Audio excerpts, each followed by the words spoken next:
everybody, and welcome to another episode of This Week in Philadelphia Sports with myself, Liam Jenkins, where, as you might have guessed it, we go over everything that's happened this week in Philadelphia sports. Again. If you're new to this channel and you haven't yet subscribed, it would be amazing if you could do so. We are that close to 15,000 subscribers, which was our yearly goal at the start of 2019. If you can help us reach it, that would be phenomenal. And as a thank you for all of your support, we will be giving away a t-shirt if this video hits 500 likes. So leave a like, hit subscribe, and we'll draw a random commenter from down below, so make sure you're dropping your opinions as well. Where do we even start with this video? Now, the Eagles basically had a coin, okay? On one side of the coin, you've got Jim Schwartz actually making adjustments, stepping up and calling a defensive masterclass against the Patriots, holding them to their second lowest scoring output of the year. On the other side of the coin, Nelson Agholor and the Eagles offense. Let's start then with the more embarrassing side. And there's a lot of finger pointing going around. Some of it is at Carson Wentz, some of it is at the offensive coaching staff, some of it's at wide receiver. The truth of the matter is, it's a little bit of everyone to blame, okay? Let's be honest, it was a pretty smelly performance from the franchise quarterback, and certainly not one of his better ones of 2019. And you know what? That's okay. That's not the end of the world. Good quarterbacks can have bad games. There's no need to crucify him for it, although you absolutely expect more from someone that has just been given the contract that he has. When you look at how inefficient this Eagles receiving corps has been all season, then factor in that there is no Alshon Jeffrey, that Jordan Matthews making his debut, you can kind of see why. What speaks absolute volumes, though, is the fact that Carson Wentz completed 70% of his passes to tight ends and just 35 to wide receivers. It's shocking at this point, absolutely shocking. So if we're to list all of the factors that are involved, all right, we've got ourselves Lane Johnson missing time due to a concussion, we've got the coaching staff, we've got the wide receivers laying eggs just about all over the field. So many eggs that you've pretty much just got a chicken farm at this point. You've got the wind being up, and you've got the lack of Jordan Howard in the run game. I can see why the offense would struggle, why Carson Wentz would struggle, but the point is, the Eagles had counters to near enough every problem. You can at least make the case. J.J. Arcega-Whiteside is built in the vein of Alshon Jeffrey. He is like a clone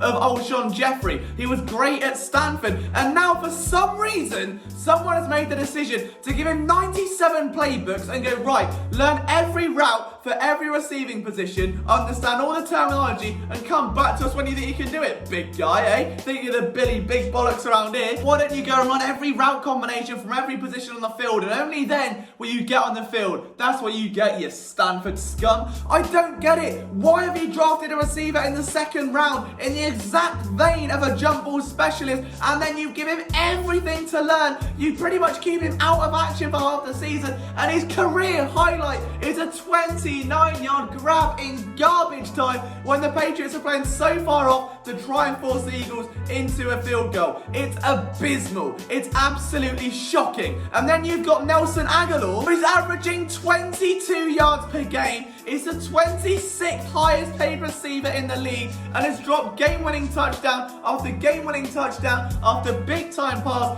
This season for Agholor has been the biggest disappointment since my last relationship. It's that bad. I get that at this point he's probably the team's best vertical threat, because Matthews wasn't going to come in and hit the ground running right away, but for crying out loud, there was ever a game that summed up his time in Philadelphia, this was the one, wasn't it? He goes out, makes a big catch on third down late in the game, redeems himself for the sins of yesteryear, and then with the game on the line to tie it up, I don't know. I mean, I think I could track a ball better than Nelson Agholor at this point, and that's where, to me, it comes down to the coaching staff. That's what you're there to do as a wide receiver coach. That is a coachable trait. That is what you work on in practice. That is what your job is as a teacher. I mean, even Gunter Brewer last year, we saw drills when he came in OTAs, and little fences up, little red gates. Receivers would be asked to run and duck through them with the ball in their hands. The idea being that when you receive the ball, you shield it and you're naturally lower to the ground with a lower center of gravity. Brilliant. That's development. That's coaching. I've not seen Carson Wentz do anything. And while we're on the topic of Carson Wentz here, Matt Collins comes into this game swinging the axe like Jeremiah Trotter with a throwback jersey. It's plastered all over the Eagles social media page. And boy, you better believe if you see that, he was going to go off for a total of 0 receiving yards on 1 target.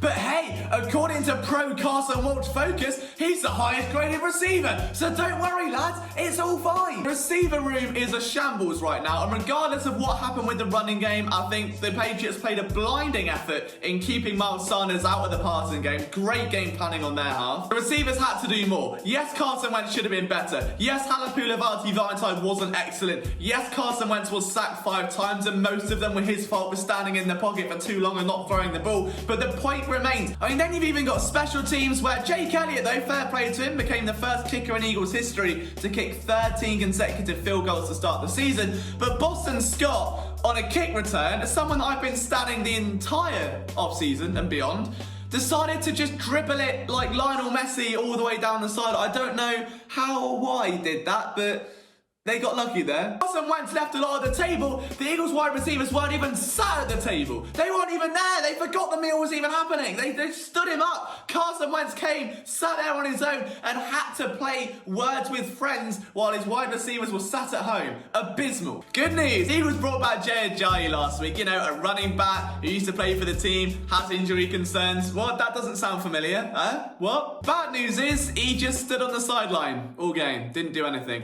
Peterson said Friday that if they did sign him, then they would get him involved in game action, but the turnaround was apparently too soon, so fair play, but they've shot themselves in the foot there and left Miles Sanders to do everything, which was average 3.5 yards per carry, so that went well. Overall takeaways, Carson Wentz was shocking, the receivers were bad, the line was bad, the tight ends were okay, but do you know what is more than okay? Philly Sports Network merchandise, which you can get down at the link in the description. Guys, it is going to be a blast over Christmas. We're going to have a Black Friday sale. We are going to have ugly Christmas sweaters. There's going to be so much you can buy. If you want to support the brand, you can do so.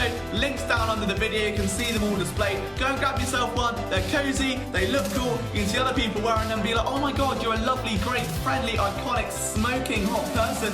I want to be friends with you because you rep PSN. That's how I imagine it going. It hasn't happened to me yet, if I'm honest. But before we get onto the defense, I wanted to change pace a little bit. So here's a game show I call 2 Truths, 1 Lie. Hello everyone, welcome to another episode of... The podium's a bit low, isn't it? I've got 38-inch vertical. Can we just do it again? Do it again. Hello. Right then, welcome to 2 Truths and 1 Lie. The game show where we tell you 2 truths and a lie, and it's your job at home to work out what the lie is. My name is Jenkins. Let's get into it. We've got 2 rounds for you today with a grand prize of a free t-shirt. So let's start things off with the offense category, shall we? Alshon Jeffrey is currently the Eagles' leading wide receiver with 353 yards. That ranks him 85th in the entire NFL. Our second statement, Nelson Aguilar is the 4th highest paid player on the Eagles roster and is averaging 22 yards per game. And the third statement, my love life is more exciting than the Eagles' offense. On to the defensive side of the football now. The Eagles forced Tom Brady to a new career high in incomplete passes. The Eagles held Tom Brady to just 31% third down conversions, and Liam is definitely not over his... Right, who's writing these questions? I'm not having it. Screw your small podium, I'm off. Defense, I need to... Oh, this isn't going to be easy for me to say. This is a very hard thing, but you know what? Hold my hands up. I'm going to have to just say it, aren't I? Ronald Darby played a good game. Jalen Mills played a good game. All right, do you know what? I can be critical of both of them. I've been extremely critical of Ronald Darby, probably his most vocal critic of anyone in the media this year.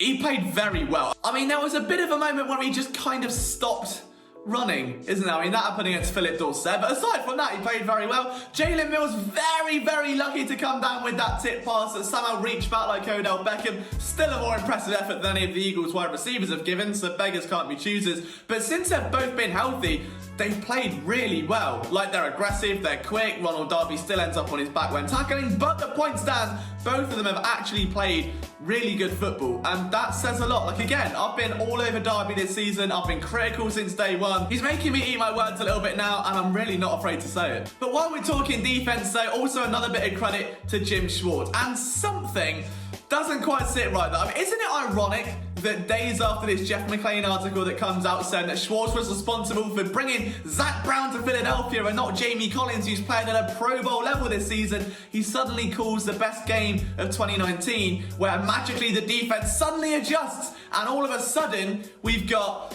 press at the line of scrimmage, we've got stand-up blitzers, we've got 5-man front, we've got stunts, we've got increased linebacker play, we've got safety spread out, we've got less miscommunication. Is it not a bit weird that that comes after we got absolutely ruined in the article? I mean, I'm just saying. Either way, regardless of the reason for change came, and it couldn't have come at a better time. The fact that the Eagles held Tom Brady to a career high in incomplete passes, that they stagnated that offense, they made it look almost as bad as the Eagles, not quite as bad, because, you know, his receivers actually did something. But at the end of the day, they did well. Jim Schwartz called a blinding game, and credit where it's due again. It's an improvement. It's not going to say this defense is magically fixed. There's still a long way to go, but hey, at least there's something there. Now the Eagles go and host the Seahawks and some MVP candidate by the name of Russell Wilson. So if you're expecting to see a shootout, don't, because it's probably not going to be a shootout at all. I mean, the Eagles literally had more drives than points on Sunday. Like, more drives. That I don't even know how that's possible. I don't know how that's possible, but they did it, so it's gonna be fun. On to the Sixers, so in their 8-5 after putting a nice statement win in against the Cleveland Cavaliers. It was the Cleveland Cavaliers, but they kind of needed that. They were on a 5-game losing streak on the road. They had to do something to reignite themselves. Tobias Harris went on like a 23 makeless streak of shots, if that's even 23 shots in a row without making one. There you go. And that included an 0-11 night from beyond the arc, also known as Liam on Tinder. The Stars haven't really progressed this season yet. It's not been a huge season so far for the likes of Embiid and Simmons, and especially Tobias Harris.